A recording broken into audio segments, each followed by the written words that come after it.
మరి ఇవాళ తెలంగాణలో ఇవాళ మన ప్రభుత్వం ఇవాళ చేస్తున్నది. ఇక మా కలెక్టర్ సాబ్ ఉన్నాడు, మెదక్ కలెక్టర్ సాబ్, ఆయన గురించి కూడా చెప్పాలి. కాంగ్రెస్ కార్యకర్తల కంటే బ్రహ్మాండంగా మాట్లాడతాడు. కాంగ్రెస్ కార్యకర్తలు అవసరం లేదా?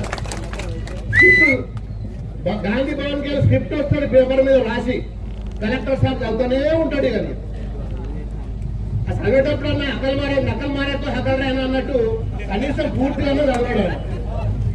మనవి కూడా అవుతుండే వ్యక్తి, సిగ్గుజనం లేకుంటున్నాడు ఆయన. అంటే దట్టున్నారు ఇలా కలెక్టర్లు కానీ ఆఫీసర్లు కానీ. ఇక పోలీసుల గురించి చెప్పాల్సిన పని లేదు. కాంగ్రెస్ కార్యకర్తలకు ఎస్కట్ బండ్లు ఇస్తారు.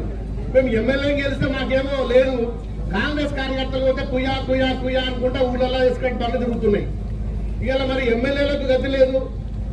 ఇవాళ కాంగ్రెస్ వాళ్ళది ఏ కార్యకర్త పోతే ఇంకో ఎస్కట్ బండి పంపిస్తారట. ఈడ కూడా వస్తున్నాయి, మీకు తెలిసి ఎవరికి వస్తున్నాయి కదా. మెదక్ల 3 బండ్లు 4 బండ్లు అత్త సొమ్ము అల్లుడు దానం చేసినట్టు నాకు గత ఇవాళ. ఇక చెప్పుకుంటా వచ్చి ఇంకా చాలా ఉన్నది. అందరు పెద్దలు ఇంకా చాలా మంది మాట్లాడాలి. మరి లాస్ట్ గా చివరికి ఒక విషయం చెప్తా.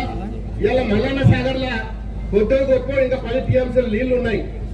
ఇలా రామాయంపేట కెనాల్ కానీ, చేగుంట కెనాల్ కానీ, ఉప్పర్పల్లి కెనాల్ కానీ, మరి ఉప్పర్పల్లి మన దుబ్బాక కెనాల్ కానీ, శంకరంపేట కెనాల్ కానీ, ఇవన్నీ కూడా ప్రాజెక్టులలో కాలువలన్నీ బంద్ అయినాయి కదా. మరి వర్షాలు పడతలో 3-4 రోజుల నుంచి నాట్లు వేసుకోవాలి. రైతులు ఎదురు చూస్తున్నారు.